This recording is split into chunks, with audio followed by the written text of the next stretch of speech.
É mais um salmo de Davi e eu fico impressionado como a graça de Deus se manifestou sobre a vida de alguns homens.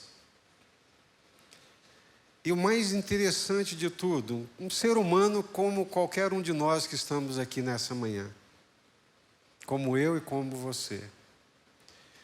Mas o Davi, antes de morrer, um pouco antes de morrer, ele fazendo uma reflexão sobre a vida dele, ele vai dizer um pouco desse salmo que nós cantamos aqui: bondade e misericórdia certamente me seguirão todos os dias da minha vida. Mas uma coisa me chama a atenção no Salmo 18, quando ele diz: eu sou um homem que conhecia o Senhor. Eu sou um homem que Deus falou através da minha boca, que Deus colocou as suas palavras na minha boca e falou através da minha língua. Eu fico assim impressionado. Não é um arrobo de arrogância, mas é uma expressão de verdade de alguém que realmente conheceu Deus, que andou com Deus, que ouviu a voz de Deus e que teve intimidade com o Senhor. Maravilhoso. Extraordinário. Poder conhecer Deus, ser guiado por Deus, ter essa comunhão íntima e pessoal com Deus. E o Salmo 25, ele fala muito sobre isso, sobre ser guiado por Deus, ter comunhão com Deus, ter intimidade com Deus. Vamos lá, Salmo 25. A ti, Senhor, elevo a minha alma. Deus meu, em ti confio. Não seja eu envergonhado, nem exultem sobre mim os meus inimigos.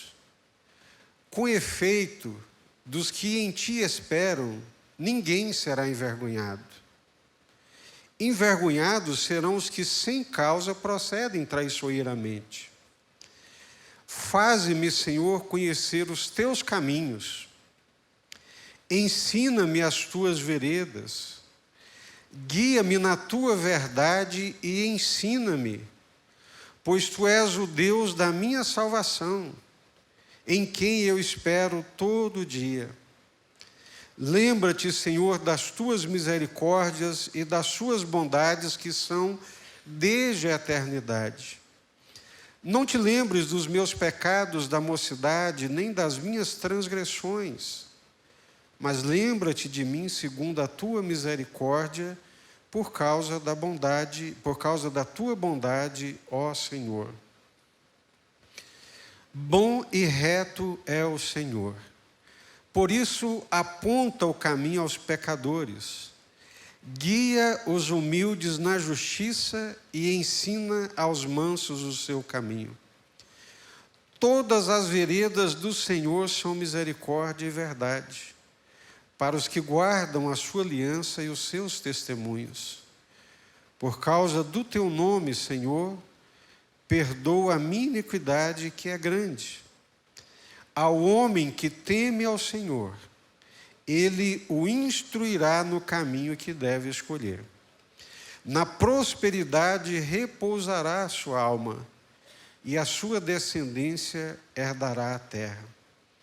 A intimidade do Senhor é para os que o temem, aos quais ele dará a conhecer a sua aliança. Os meus olhos se elevam continuamente ao Senhor, pois ele me tirará os pés do laço. Até aqui. Vamos orar mais uma vez. Peço ao Senhor que fale ao seu coração. Quando nós nos reunimos na presença do Senhor, Ele se faz presente, Ele se manifesta, a graça dEle nos visita,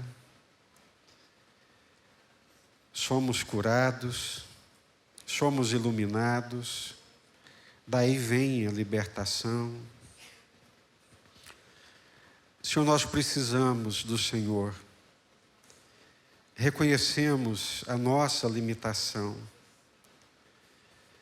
Queremos reconhecer também a nossa arrogância, Senhor.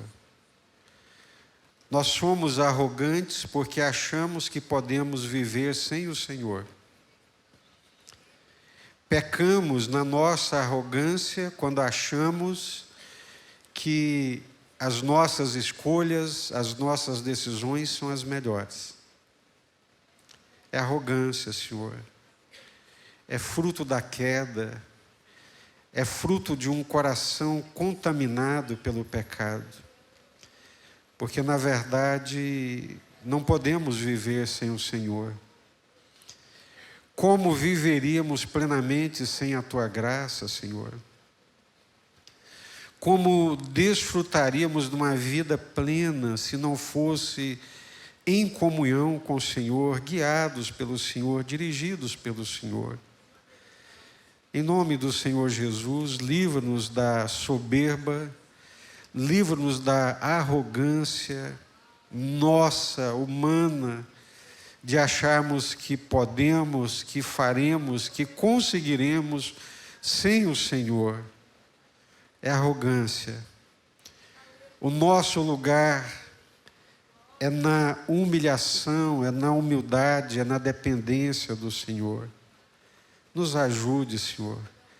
Dá-nos esse coração humilde, pois nós te suplicamos em nome do Senhor Jesus, Pai. Amém.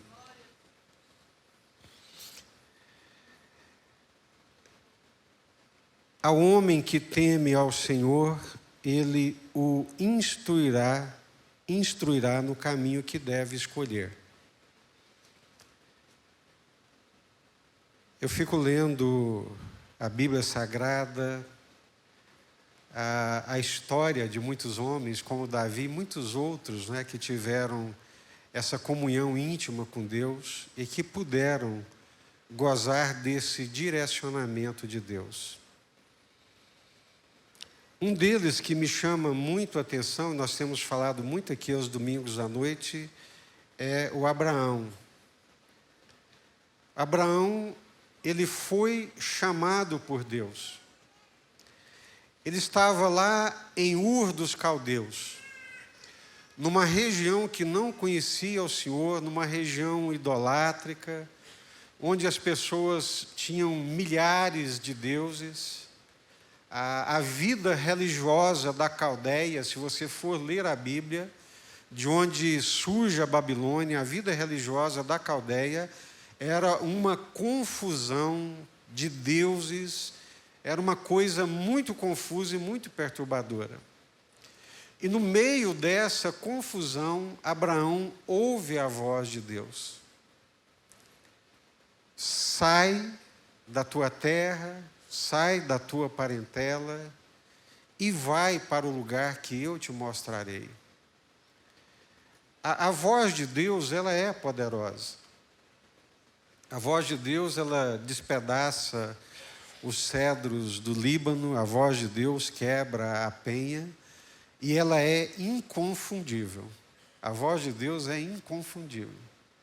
Quando nós ouvimos a voz de Deus e ela entra no nosso coração, e nós temos convicção que a voz de Deus ela é inconfundível, ela é inabalável, e Abraão sabia que era a voz de Deus. Tão poderosa que ele obedeceu e saiu sem saber para onde ia. Mas ele sabia que Deus o guiaria. Ele sabia que Deus era um Deus vivo, um Deus presente que estaria conduzindo a sua vida. Ele podia não saber o passo seguinte, mas ele sabia que Deus o conduziria. Ele poderia não saber para onde estava indo, mas ele sabia que Deus estaria dirigindo a sua vida. Isso é fé. Isso é comunhão com Deus, isso é relacionamento com Deus. Por isso que Abraão também é chamado de amigo de Deus. Amigo do Senhor, amigo de Deus. Numa demonstração clara de que Deus não é apenas uma ideia. Deus não é uma construção humana. Deus não é uma construção de uma sociedade desesperada que, no seu desespero, constrói uma ideia de alguém que possa socorrê-la. Não, Deus é uma pessoa, Deus é um ser pessoal, é uma personalidade, Deus possui vontade, Deus se manifesta, Deus fala, e talvez você esteja aí no seu banco, especialmente os mais jovens, se perguntando, como é que Deus fala? Que história é essa? Mas pode ter certeza absoluta, essa voz que você tem, essa capacidade de pensar, de raciocinar, de fazer escolhas, é porque você foi criado por um ser pessoal, infinitamente maior e mais inteligente do que você. E que você não é obra do acaso. Não é fruto do acaso. Meu Deus do céu. Nós somos fruto da criação de um Deus vivo, de um Deus pessoal, de um Deus que se revela, de um Deus que se manifesta, de um Deus que quer fazer parte da nossa vida. É desse Deus que o salmista está dizendo. Eu sei que tem muitos irmãos participando conosco aqui pela internet, e você também, se quiser participar, pode fazer as suas perguntas. O Arnaldo, o Silvio estão aqui. Você pode participar, pode fazer as suas perguntas. As intervenções, as participações são bem-vindas. E, especialmente, mais ao final, eu paro para a gente poder trocar algumas ideias e responder também as perguntas que vierem. Ao homem que teme ao Senhor, Ele o instruirá no caminho que deve escolher. Eu fiquei lendo esse salmo e li muitas vezes, né? Já tinha lido outras vezes, mas especialmente nessa semana, de ontem para hoje, eu li muitas vezes. E tive a curiosidade de observar que a palavra caminho, veredas, são as palavras mais presentes nesse salmo. Faze-me, Senhor, conhecer os teus caminhos. Ensina-me as tuas veredas. Vocês sabem o que são veredas? Sabe que são veredas ou não? Ensina-me as tuas veredas. O que são veredas? Eu sei porque aqui perto de Abadiânia tem as 3 veredas. Se você ler as versões mais antigas da Bíblia, você vai encontrar muito essa expressão. O que é? Um caminho, uma trilha, aquela vereda, aquela trilhazinha, aquele caminho que tem na roça, que você usa para chegar de um lugar no outro. Então, essa é a expressão mais presente nesse salmo. Faze-me, Senhor, conhecer os teus caminhos. Por quê? O caminho de Deus é perfeito, gente. Andar no caminho de Deus é andar na retidão. Andar no caminho de Deus é a maior bênção que pode existir para um ser humano. É o que o salmista está pedindo: faze-me, Senhor, conhecer os teus caminhos. Ensina-me as tuas veredas, ou seja, as trilhas do Senhor, os caminhos do Senhor. Ensina-me. Aqui, versículo 8, bom e reto é o Senhor, por isso aponta o caminho aos pecadores. Versículo 9, guia os humildes na justiça e ensina aos mansos o seu caminho. Glória a Deus. Louvado seja Deus. Feliz é o filho que tem um pai que pode instruí-lo no caminho em que ele deve andar. Bem-aventurado é um filho que tem um pai que diz para ele: meu filho, não vá por esse caminho. Meu filho, não seja cabeça dura, se você tomar esse caminho vai te arrebentar. Minha filha, onde é que você está com a sua cabeça para entrar num caminho desse? Você vai entrar nesse caminho e você não vai conseguir sair, a sua vida vai ser um desastre.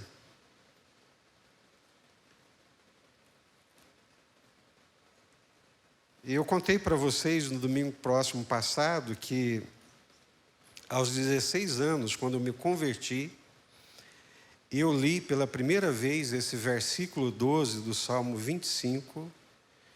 Ele entrou assim no meu coração de uma forma muito especial. E eu sublinhei esse versículo na primeira Bíblia que eu tive, que me foi dada pela mãe do Túlio, a dona Lazinha, nossa irmã. E eu sublinhei e escrevi aquilo do lado do versículo: Senhor, por favor, eu quero que a minha vida seja assim. Eu quero ser instruído pelo Senhor. Ao homem que teme ao Senhor, Ele o instruirá no caminho que deve escolher. E esse salmo foi muito especial para mim, esse versículo especialmente, porque com 16 anos, quando eu me converti, era um dos momentos de maior crise para a minha vida, adolescente. E eu não tinha pai, não convivi com meu pai, não tive a direção de um pai. E anos depois, relendo esse versículo,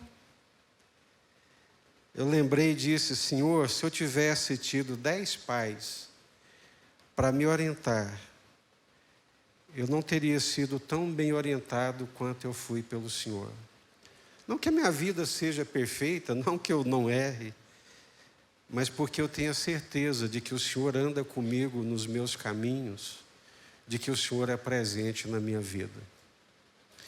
Se é bom ter um pai presente, que cuida da gente, que orienta, que fala ao nosso coração, e mesmo que o filho retruque e diz: não, mas aquela palavra entrou e ela vai borbulhar no coração dele. Se é bom ter um pai que se importa conosco, quanto mais um Pai Celestial, que nos instrui, que nos conduz e que nos orienta.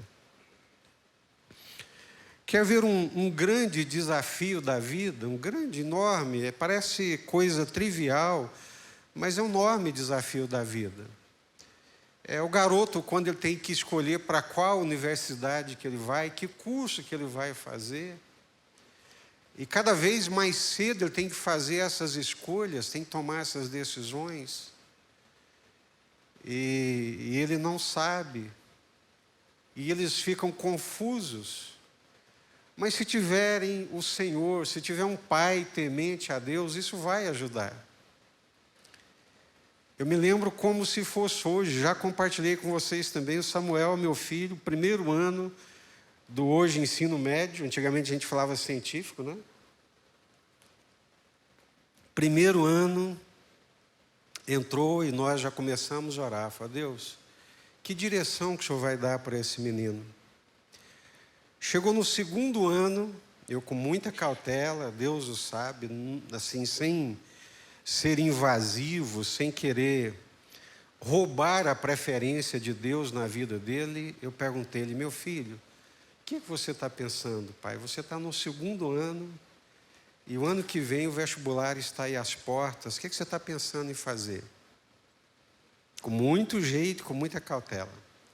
A resposta dele foi: pai, eu estou muito estressado, não quero pensar e não consigo pensar nisso agora. Eu falei: tá bom, filho, você deve estar realmente muito estressado. Guardei e deixei, e continuei orando. Terceiro ano: filho, olha, já está no meio do ano, nós temos que começar a pensar nas inscrições, o que você vai fazer? Pai, eu não sei. Não sei. Eu não sei, eu estou confuso. Eu falei: você quer que eu te ajude, meu filho? Ele falou: quero, pai, eu quero. Então, é esse processo, sabe, de escolhas, de decisões que os nossos filhos passam e que precisam de nós e que precisam de Deus. Aí foi uma peregrinação com ele para fazer um teste vocacional, sentar, avaliar o teste, ver se aquilo traduzia de fato, se ajudou e realmente ajudou, foi uma bênção, direcionou.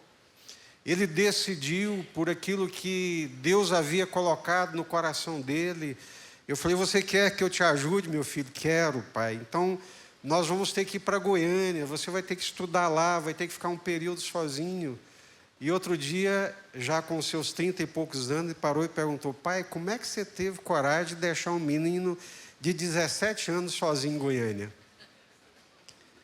É porque você confiava em Deus, pai? Eu falei: você deu a resposta, meu filho.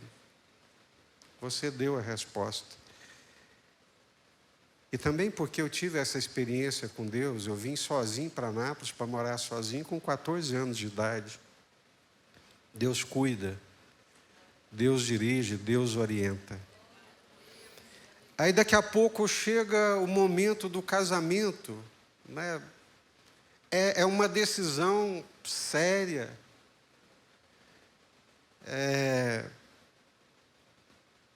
Um casamento desfeito, gente, desgraça a vida de muita gente.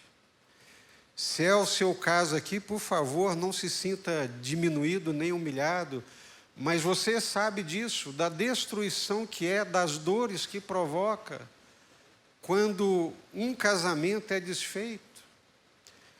Os filhos, eles nunca sentem que foram os pais que se separaram, eles sentem que eles foram abandonados pelos pais. Que o pai que saiu de casa para ficar com outra mulher, ele não largou a mãe, ele largou eles, largou a família inteira.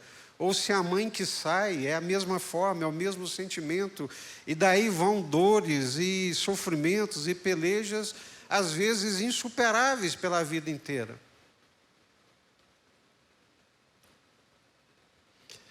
Samuel tem um colega muito querido da faculdade, daqueles amigos, irmãos, e os pais separaram depois que eles terminaram, o menino terminou a faculdade, já formado, profissionalmente estabelecido, muito competente, mas a separação dos pais, dele já adulto, formado, profissional, foi como uma bomba sobre a cabeça dele.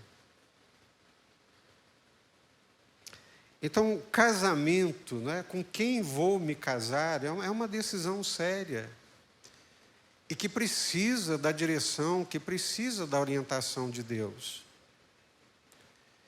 E uma vez casados, precisa muito mais ainda da graça de Deus. Acabei de ler aqui o Salmo 127. Se o Senhor não edificar a casa, se o Senhor não estiver presente, se a graça de Deus não estiver presente, o nosso esforço é importante, mas ele não vai ser suficiente, gente. Nós precisamos de Deus.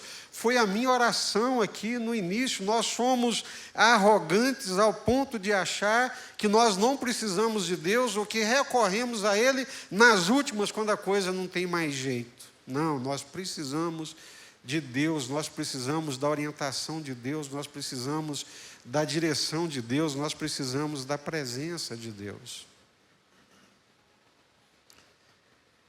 Aí vem os nossos filhos. Eu quero saber quem que é a pessoa aqui que teria coragem de dizer que quando os filhos nasceram, ou quando o primeiro filho nasceu, ele sabia o que fazer. Não sabe. Nós ficamos perplexos e muitas vezes não sabemos que caminhos tomar, que direções dar. Aí entra o Senhor, a presença do Senhor. Aleluia. Ao homem que teme ao Senhor, Ele o instruirá no caminho que deve escolher. Ser guiado por Deus. Qual será o passo seguinte? Em que direção devo andar? Que rumo devo tomar? Onde devo colocar os meus pés? Será que esse caminho que se apresenta é para a vida ou é para a destruição? Essa decisão que pretendo tomar, ela é acertada ou ela é um laço? Eu parei aqui no versículo 15. Os meus olhos se elevam continuamente ao Senhor, pois Ele me tirará os pés do laço. Meu Deus. Eu não sei você, mas isso aqui me enche o coração de alegria, de segurança. Vocês sabiam que tem um provérbio, que é o primeiro provérbio da Bíblia, que diz assim: em vão, debalde coloca o laço à vista do pássaro. Em vão coloca-se o laço à vista do pássaro. O que esse versículo quer dizer? Pode falar. Em vão coloca-se o laço à vista do pássaro. Se o passarinho vê você armando arapuca, não sei quantos sabem o que é isso. Se o passarinho vê você armando arapuca, esquece, ele não vem na arapuca. Eu não sei quantos aqui já fizeram laço para pegar pássaro. Quantos já fizeram? Os mais antigos, né? Nem tão antigos. Você pega uma haste de árvore, uma haste que consegue, vergar, amarra um barbante, uma corda, e faz um laço na ponta. E esconde aquele laço e coloca uns milhozinhos ali. O passarinho vem inocentemente, vê o milho, acha que é a melhor coisa do mundo, hora que ele bica o milho, o laço, pá, pega ele pelo pescoço e joga ele para cima. Adeus, acabou.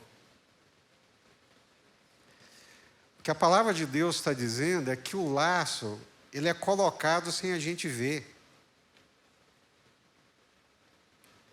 Que é uma coisa muito atrativa, como o pássaro que vê o milho, é muito atrativo, aparentemente é extraordinário, e o pássaro, atraído pelo desejo, pela cobiça, pela competição de comer antes dos outros, ele corre e bica aquele milho, e a hora que ele bica, mal sabe ele que é o seu fim. Tem situações que, se nós entrarmos nelas, nós não sairemos. A moral vai água abaixo, a honra desaparece, a vida vira uma bancarrota. Por isso, os meus olhos se elevam o quê? Presta atenção, gente. Os meus olhos estão focados no Senhor, se elevam continuamente ao Senhor, pois Ele me tirará os pés do laço. Eu já vi muita gente boa cair em laço. Gente boníssima. E tudo começa na maior inocência, nas melhores intenções. Às vezes pregando o evangelho, orando, e quando vê, como diz o crente pentecostal, é laço, irmão. É laço, irmão, abre o olho. Chuta que é laço, né? Quantos eu já vi entrarem em negócios que é laço? É uma rasteira. O olho cresceu, a ambição cresceu, foi desmedida, achou que era aquilo mesmo, que resolveria a sua vida e a sua situação, e foi um laço. Por isso que os meus olhos se elevam continuamente, presta atenção nisso, olhando continuamente para o Senhor. Nenhum laço é colocado à vista do pássaro. Nenhum laço. Olha só, até o pássaro, na sua ignorância animal, se ele vê você armando o laço, ele não vem. Se ele vê você armando arapuca, ele não vem. Por isso que o laço, ele é sutil, ele é escondido. Que Deus tenha misericórdia de nós, amém? Que Deus tenha misericórdia. Quando é que nós caímos no laço? Vocês saberiam me dizer quando é que nós caímos no laço?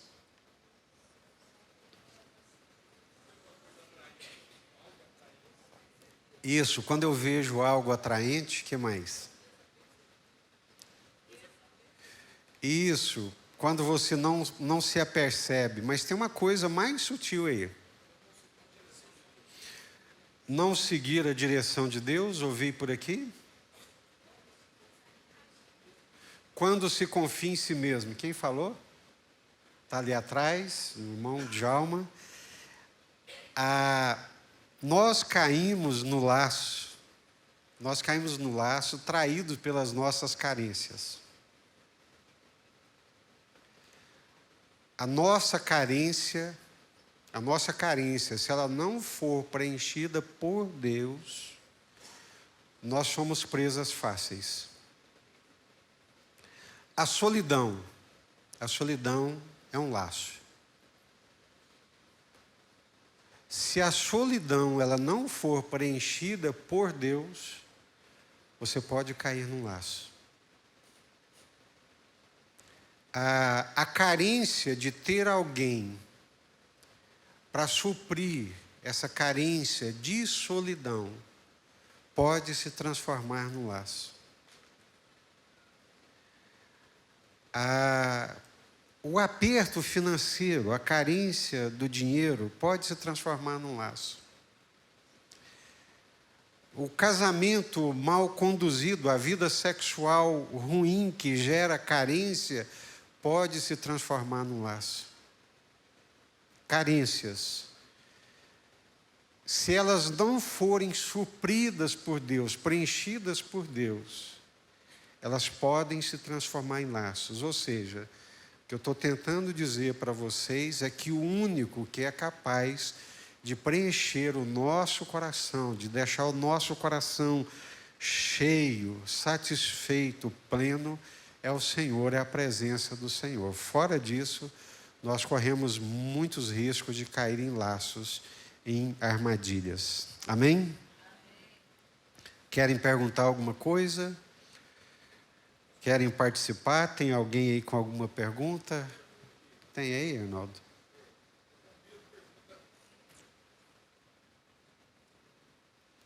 O irmão Pedro, através do WhatsApp, ele pergunta qual a diferença entre medo e temor.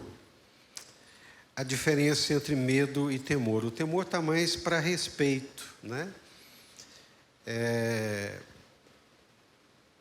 Não dá para você separar completamente, mas quando nós falamos biblicamente em temor é respeito, né? Quando você respeita aquela pessoa de tal forma, de tal maneira, que você recolhe nos seus desejos, nas suas vontades. É respeito, né? Outra pergunta, o que é a aliança e o que são os testemunhos de Deus que devemos guardar? Especificamente no versículo 10. Ótimo. Irmão Bruno. Todas as veredas do Senhor são misericórdia e verdade para os que guardam a sua aliança e os seus testemunhos. Deus se relacionou com seu povo através de alianças. No caso do salmista Davi aqui, a aliança é a aliança que foi feita ali no Monte Sinai. É a aliança que Deus fez com o seu povo. Os testemunhos é uma referência a palavra de Deus, ao Pentateuco, a palavra de Deus escrita. São chamadas também de testemunhos, né? Algumas versões vão trazer Devarim, que é palavra de Deus ou palavra do Senhor. Então, nos dias de Davi, no Antigo Testamento, Deus se relacionava com o seu povo através da aliança feita no Monte Sinai. Nos dias de hoje, Deus se relaciona conosco, o seu povo, através da aliança feita conosco na cruz do Calvário. Deus fez uma aliança conosco, agora Igreja de Deus, não mais Israel, mas Igreja de Deus, através do sangue do seu Filho. Quando Moisés fez ali a aliança do Monte Sinai, ele espargiu o livro da aliança dos escritos com o sangue de um cordeiro. Agora, a aliança de Deus conosco, por isso que na ceia, o pastor levanta o cálice e diz: este é o cálice da nova aliança, feita no sangue de Jesus. Então, Deus se relaciona conosco em aliança. Isso procede de Deus, vem de cima para baixo. A aliança é Deus que faz conosco. E nós precisamos ser fiéis a essa aliança. Assim como é uma aliança que nós fazemos no casamento, né? Ok? Tem um irmão aqui, ele não colocou o nome. Eu não sei se é uma afirmativa ou uma pergunta. Eu é que o diga, pastor, quais são as destruições de um divórcio? Sim. Acho que é mais um comentário, né? É um comentário, né? Outra pergunta: em momentos de indecisão, quanto se é a voz de Deus, é certo pedir confirmação ou isso demonstra incredulidade? Não. Como confirmar? A primeira coisa, né, que eu também coloquei aqui no nosso estudo, que vocês vão fazer no pequeno grupo, é que essa direção de Deus, ela é relacional. É tipo assim, na minha comunhão com Deus, na minha vivência com Deus, no meu andar com Deus, na minha comunhão, vocês entendem o que eu estou dizendo? Não é um botão que eu aperto, né, para obter a resposta certa, não. Deus é um ser pessoal. Deus não é uma caixinha da promessa que você vai lá e tira, ou um botão que você aperta para obter a resposta certa. Não é assim. É relacionamento. É mais ou menos como eu disse aqui para vocês, com a minha relação com meu filho Samuel, com minha filha Débora. É relacional. É à medida que eu caminho com Deus, que eu ando com Deus, que eu vou buscando a Deus, Ele vai me mostrando, Ele vai falando comigo. E isso não é um evento pragmático de resultado. Isso é fluido, isso é relacional. Mas Deus responde sim às nossas orações. E eu posso sim. Eu posso pedir uma confirmação de Deus. Desde que não seja como a onda do mar. Senhor, eu vou pedir uma confirmação do Senhor. Arnaldo se lembra, quando Deus propôs para a liderança da igreja construir o templo aqui. O templo lá já estava pequeno, as pessoas vinham e voltavam, não cabia todo mundo, alguns estavam participando do culto do lado de fora. Deus começou a falar, Deus deu um sonho para o Benedete, Deus começou a falar ao nosso coração, reunimos a liderança da igreja, e era um momento crítico economicamente falando, estava entrando o impeachment da Dilma, a economia naquela crise, vinha da crise dos Estados Unidos, que estava rebatendo aqui, e alguns irmãos disseram, não é hora da gente fazer isso, nós não vamos dar conta de fazer esse templo. Aí nós dissemos, vamos colocar diante de Deus e vamos fazer um propósito com o Senhor. Nós vamos compartilhar com a igreja e vamos levantar uma oferta naquele dia. Se a oferta for X, na época R$ 200.000, nós vamos entender que Deus está nesse negócio, nós vamos encarar esse desafio, porque o Senhor está conosco. E em Deus nós faremos proezas. Não sei se é a pilha, mas está falhando. Não é minha mão aqui, não. Fizemos o propósito com Deus, a liderança entrou em oração, compartilhamos com a igreja, levantamos a oferta, e a oferta foi um pouco mais do que aquilo que a gente tinha proposto diante do Senhor. Não foi isso, Arnaldo? Foi 300, né? Arnaldo tem... Então, Deus confirmou. Foi o Senhor, foi pela fé. O nosso temor era de que a gente entrasse na construção e deixasse de lado a obra missionária, o compromisso missionário. E Deus respondeu e nós começamos. E não só veio a crise da Dilma, como veio a crise da pandemia também. E Deus miraculosamente, irmãos, nós estamos assentados aqui hoje, nesse lugar espaçoso, por obra e graça de Deus, a Ele toda a honra, toda a glória e todo o louvor, né? E louvamos a Deus pela vida dos irmãos que participaram, né, efetivamente, com o seu coração, com as suas orações, como instrumentos de Deus para que essa obra pudesse acontecer. E a obra, amém, Arnaldo. Arnaldo foi quem conduziu aqui por experiência, foi quem Deus levantou para conduzir a obra, e ela não parou nem um dia. E alguns irmãos fizeram um propósito com Deus também. Estou vendo aqui o Ellison, ele fez um propósito com Deus, e Deus respondeu positivamente.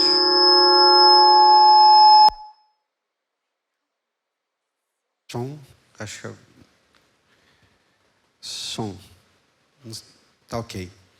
Então, podemos sim, respondendo à pergunta, né, podemos sim fazer propósito com Deus. Agora, precisa ter fé, né?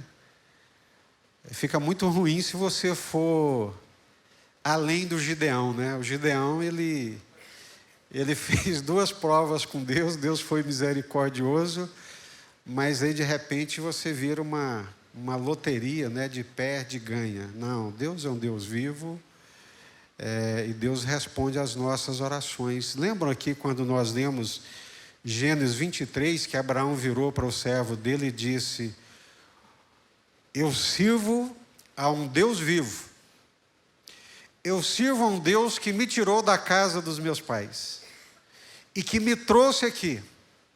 E esse meu Deus que eu sirvo vai enviar o anjo dele adiante de ti e vai levar essa missão a bom termo.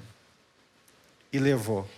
É fé, é comunhão com Deus, é relacionamento com Deus. Amém? Silvério? Pois não? Pode falar. Quer dar o microfone para ele, Arnaldo, por favor? Silveirão não precisa não. Obrigado, Arnaldo. Sobre essas questões do coração, a totalidade, né, do coração, se a gente for observar alguns exemplos como Sansão, Saul, Judas, né? Quando a totalidade do coração deles foram tomados, foram tomar a rasteira. E Paulo entendeu tão bem isso sobre carência, quando ele diz que tudo eu posso suportar naquele que me fortalece, ou seja, posso tudo naquele que me fortalece, tudo eu posso suportar, porque as carências deles estavam bem resolvidas. Verdade, se Deus me colocar no muito, o meu coração não vai se perder, porque está resolvida a totalidade ao Senhor. Glória a Deus. Que bênção, não é? É o que o Silvério está falando, citando aqui Filipenses 4,13, tudo posso naquele que me fortalece. Eu sei ser honrado, como eu sei ser humilhado. Eu sei viver na bonança, na abundância, como sei também viver na necessidade. Ou seja, não é a honra que enche o meu coração já está cheio pelo Senhor. Não é a humilhação que vai me jogar para baixo, porque o meu coração já está cheio do Senhor. Não é a abundância que vai me jogar para cima e me deixar rindo para as paredes. É o Senhor. Não é a necessidade, a falta que vai me deixar triste. Porque o Senhor é que preenche todas essas lacunas e essas carências do meu coração. Muito bom, Silvério. A última, pastor. Sim, O irmão. Jonatas do Louvor, Sim. praticamente você já respondeu, mas em respeito à pergunta dele, Uhum. talvez você possa acrescentar mais alguma coisa. Sobre ouvir a voz de Deus, sei que a palavra de Deus é a voz de Deus. Entretanto, como nos dias de hoje saber o que é a voz de Deus e o que é nosso pensamento? Uhum. Deus fala em nossa mente? Sim, não tem um pingo de dúvida, né? Convém-vos que eu vá, porque se eu for, eu vos enviarei o quê? O Consolador, o Espírito da verdade, que estará em vós e para sempre convosco. Uma das grandes bênçãos, né, não posso colocar, mas uma das grandes bênçãos da nova aliança é a presença divina, é a presença do Espírito Santo em nós. A presença do Espírito Santo em mim não me torna divino. Deus nos livre. Deixar essa loucura subir a cabeça, não. Mas a presença do Espírito Santo em nós é a presença do Senhor. O Espírito Santo fala conosco, o Espírito Santo nos conduz, né? Agora, aproveitando aqui, Jonathan, sua pergunta, tinha uma multidão que seguia Jesus, não é fato? Uma multidão estava atrás de Jesus. Dessa multidão tinha 70 que estava mais próximo, dos quais Jesus enviou de 2 a 2. Dos 70 tinha 12, e dos 12 tinha 3. Esses 3 estavam presentes com Jesus em todos os eventos marcantes. Na ressurreição da filha de Jairo, no Getsêmani. Por que esses 3 eram mais íntimos? Na multidão tem muitas vozes. A multidão tem muitas vozes. Esse mundo tem muitas distrações.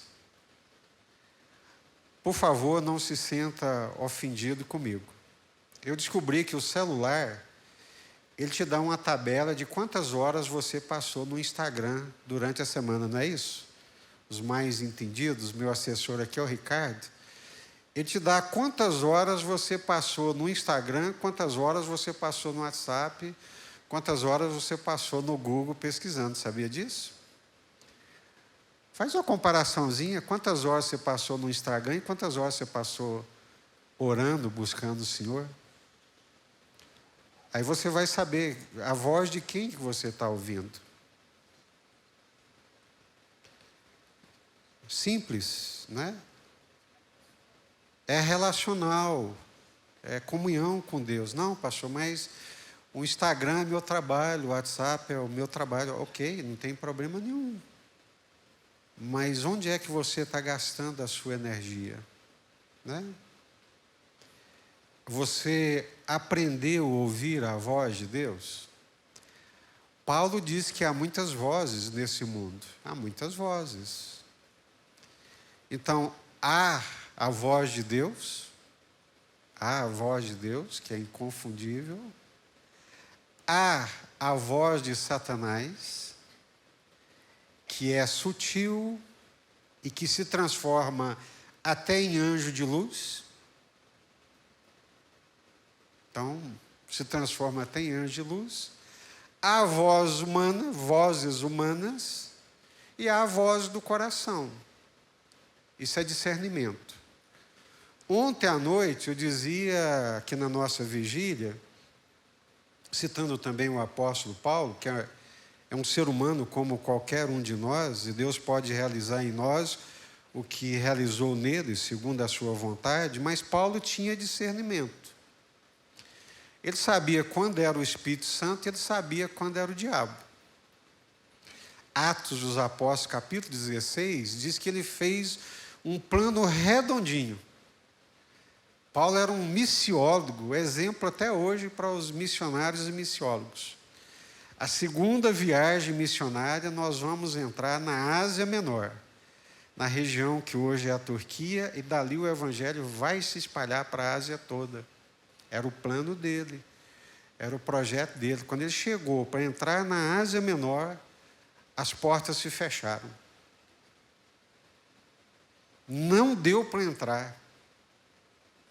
E o texto diz: o Espírito do Senhor não nos permitiu. O Espírito de Jesus não deixou a gente entrar na Ásia Menor.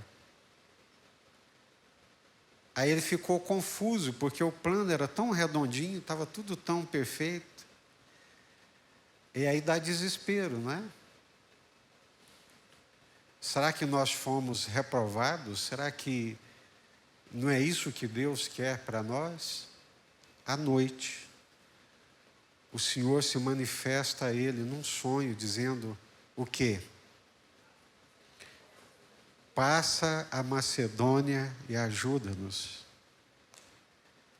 O tempo de Deus, a hora de Deus, a voz de Deus, a vontade de Deus era para a Europa, não era naquele momento para a Ásia Menor. E eles vão para a Macedônia, vão para a cidade de Filipos. Ali não tem sinagoga, se você ler os comentários, não tem sinagoga. E Paulo vai para a beira do rio para poder ter um lugar de oração. E ali orando, o Senhor abre o coração de Lídia e de outras mulheres que estavam ali, que trabalhavam com tecidos. E todos os dias que Paulo com seus companheiros passavam pela cidade, indo para a beira do rio, para o lugar de oração, uma moça se levantava e dizia: esses homens aí são servos do Deus Altíssimo e vos anunciam o caminho da salvação. Por muitos dias ela fez isso. Um dia Paulo encheu o saco, parou e falou: demônio, eu te repreendo em nome de Jesus, sai dela. Era um demônio. Se fosse um missionário, né, incauto, sem discernimento, né, acharia que era uma propaganda para o reino de Deus, só que era uma propaganda enganosa, mentirosa. Era Satanás, ele teve discernimento. Então a pergunta é muito boa, muito procedente. Como ouvir a voz de Deus? Como ouvir a voz de Deus? Eu não sei se é exagero, acredito que não, mas a minha sogra dizia, depois de 40 anos de casamento, que do jeito do meu sogro chegar em casa depois do trabalho e abrir a porta, ela sabia se ele estava bem ou não. Se ele estava de bom humor ou de mau humor. O que vocês acham? É fato? Por quê? Porque a gente conviveu. Quantos anos de casamento, Carla? 17. Já dá para saber quando o Silverão está de pá virada. Esses dias você falou para ele, né? Porque você conhece. Daqui a pouco vocês dois vão viver mais um com o outro do que viveram com os pais. Não é fato? Está perto disso. Convivência. Então, se eu convivo com Deus, eu vou ouvir a voz de Deus, né? Se eu leio a palavra de Deus em meditação, se eu gasto tempo com Deus, com a palavra de Deus em oração, eu vou ter discernimento da voz de Deus. É simples mesmo, é assim. A vida cristã, ela realmente é muito simples. Ouvir a Deus, andar com Deus, desfrutar da graça de Deus, desfrutar da comunhão com Deus. Deus fala conosco. Presença do Espírito Santo. Deus fala conosco através da palavra, através da Bíblia Sagrada. A Bíblia Sagrada, ela é a palavra de Deus. E tem uma coisa também para nós, povo de Deus ao longo da história, que a Bíblia ela é suficiente. A Bíblia é suficiente. Outro dia, veiculou aí nas mídias sociais um pregador muito visto, muito ouvido, de muita reputação, dizendo que a Bíblia não é suficiente. Que as cartas de Paulo não são suficientes, que a Bíblia não é suficiente para o tempo presente, que você precisa de um hermenêutica, etc. e tal, etc. e tal. Ele estava falando aquilo consciente. Ele estava falando aquilo consciente porque ele estava atacando uma doutrina que é muito cara aos cristãos ortodoxos, que é a suficiência da Bíblia. Era intencional. Eu não estava falando aquilo por inspiração ou por empolgação. Eu estava falando aquilo racionalmente, intencionalmente. Ele estava atacando a fé cristã, a ortodoxia cristã, porque para nós, cristãos, tementes a Deus, ortodoxos, nós cremos que a Bíblia é a palavra de Deus e que ela é suficiente. A Bíblia fala tudo que você gostaria de saber sobre sexualidade? Não. Mas o que ela fala é suficiente. A Bíblia fala tudo que você gostaria de saber sobre a criação? Não. Mas o que ela fala, para quem crê em Deus e tem fé, ela é suficiente. A Bíblia fala tudo que você gostaria de saber sobre os céus? Não. Mas o que ela fala é suficiente. Para quem tem humildade. Para quem não é arrogante. Para quem é humilde diante do Senhor, é suficiente. No pouco ou no muito que ela revela, é muito para eu poder temer a Deus e servir a Deus de todo o coração. Agora vem a arrogância humana com as suas especulações, com as suas elucubrações, e acham que ela não é suficiente. É mentira de Satanás. O pouco ou muito que ela ensina é suficiente. Ela ensina tudo que você gostaria de saber sobre o diabo? É óbvio que não. Mas o que ela ensina para mim é suficiente, porque eu sou humilde. Quem tem que saber tudo é o Senhor. E para mim é suficiente que Ele saiba. Para mim é suficiente que o que foi revelado, no pouco ou no muito, na palavra de Deus, dá para mim viver piedosamente como o mais santo de Deus na face da terra. Agora, gente, que tempos de arrogância, que tempos de soberba, que negam, como diz Pedro, a soberania do nosso Senhor. Tempos que eu nunca pensei que eu ia ver na minha vida. Então, a Bíblia é suficiente. Ela não ensina tudo que você gostaria de saber sobre o inferno, mas eu tenho certeza de uma coisa, o pouco que ela fala é suficiente para você temer a Deus e não querer ir parar nesse lugar. Mas aí começam as especulações. Mas inferno, isso é coisa medieval.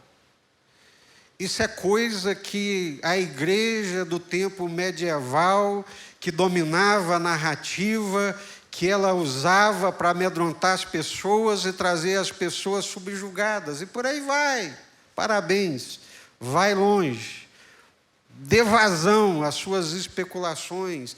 Ache milhares de razões para não temer a Deus e para não servir a Deus. Não tem problema nenhum.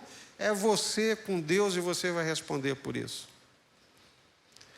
Outro dia, conversando com um colega, ele disse que lendo sobre o cardeal Richelieu, que foi quem governou a França nos períodos mais tenebrosos, e ele era mau, maléfico, era terrível, muito maldoso.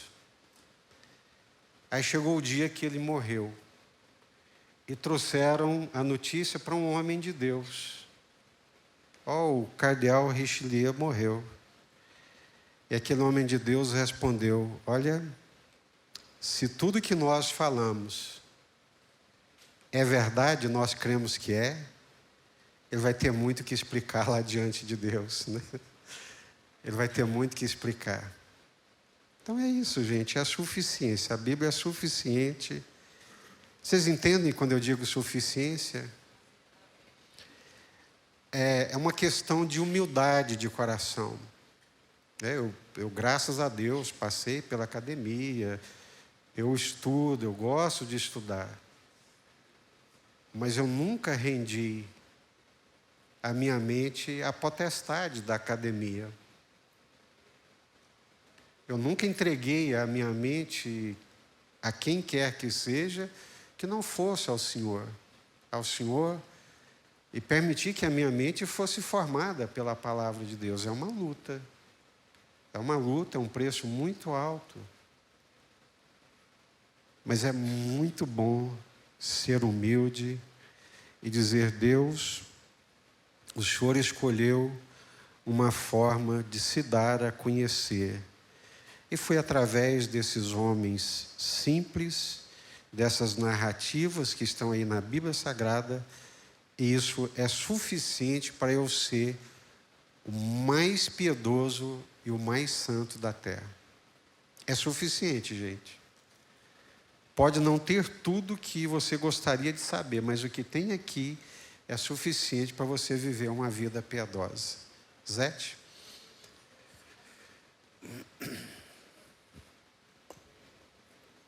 Pastor Jesus, às vezes a gente está num caminho e de repente aparece outro, e a gente não sabe se permanece ou se muda. Aconteceu isso comigo esses dias. Eu estava num caminho, apareceu um outro caminho, e eu orava e perguntava para Deus, me animava com outro caminho, daqui a pouco eu desanimava, até que eu pedi ao Senhor para orar, para Deus me mostrar realmente o que era. Depois da oração, pastor, eu mesma não precisei decidir, porque a decisão foi de Deus. Eu recebi na minha mão a decisão formada, e eu estou muito satisfeita com aquilo que Deus respondeu. Às vezes nós precisamos recorrer a alguém que a gente confia para que ore conosco, né? Isso. Aí é o outro ponto, Zé, que eu ia falar. Deus fala conosco através do Espírito Santo, Deus fala conosco através da Bíblia, mas Deus fala conosco através dos irmãos, né? A habitação de Deus na terra hoje é através da igreja. O corpo do Senhor na terra é a igreja. Deus se move através da igreja. O santuário de Deus na terra é a igreja. Aí o pessoal hoje, né, não sei de onde é que eles inventaram essa moda, que a gente não precisa mais ir na igreja, não precisa mais participar da comunhão, não quer pertencer, não quer fazer parte, não quer contribuir, não quer ouvir, né? Mas a comunidade, a comunhão dos santos é uma forma de Deus falar conosco. Deus fala conosco através dos irmãos, através da vida dos irmãos. Deus fala conosco através dos nossos pais, falei isso aqui muito hoje. Deus fala conosco através da nossa liderança espiritual. Deus fala. Eu já contei para vocês. Eu me lembro de uma jovem que foi chamada para a obra missionária, e ela chegou na igreja, a igreja apoiou, a liderança apoiou, nós vemos realmente o propósito de Deus para a sua vida, para a obra missionária. E ela disse: tá bom, ela virou para a liderança e diz: eu quero ir para a obra missionária, mas eu quero ir pela Jocum. E a liderança diz: não, você não vai pela Jocum, você vai pela Junta de Missões, a Junta de Missões da Convenção Batista Nacional. E ela, muito impetuosa, achando que tinha um canal de ligação direto com Deus: não, Deus me chamou, vai me levar e eu vou pela Jocum. Não, você não vai pela Jocum. A igreja não, mas Deus, o pastor virou para ela, hoje com 95 anos de idade, naquela época devia ter uns 80, né? Virou para ela e falou assim: minha filha, você precisa aprender que Deus fala com você através da sua liderança. Você precisa aprender. O mundo pentecostal é uma bênção, e eu louvo a Deus pelo mundo pentecostal, mas os pentecostais, de um modo geral, eles acham que eles têm uma ligação assim direta com Deus, que eles atropelam tudo quanto é liderança. não respeitam liderança, não respeitam autoridade espiritual. E é bom a gente ouvir. É bom ouvir os pais. É bom ouvir irmãos mais experientes. É bom ouvir a liderança espiritual. Não numa dependência ou numa subjugação, mas numa direção de Deus e da parte de Deus. Amém?